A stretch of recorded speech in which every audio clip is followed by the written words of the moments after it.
11:30 पर्यंत येथे जेवण्याची सोय असते.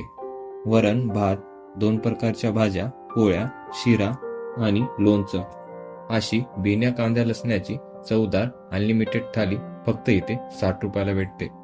संत सांगतात, प्रेमाने वाढलेले जेवण तेच देवाचे दर्शन असतात. मातीशी खेळणारे हे चिमुकले इथल्या वातावरणाचा पूर्णपणे आनंद घेत होते.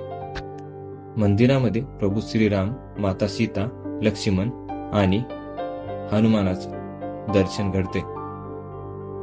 राम मंदिराच्या बाजूला मंडप घातलेली खूप मोठी जागा आहे आणि ह्या ठिकाणी भजन कीर्तन होत असतात.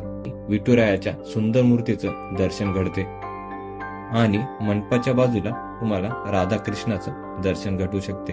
गजानन महाराज भक्त निवासामध्ये खूप सारी हिरवीगार झाडे आहेत, त्यामुळे निसर्गरम्य वातावरण या ठिकाणी असते. दररोज हजारो भाविक इथे येत असतात.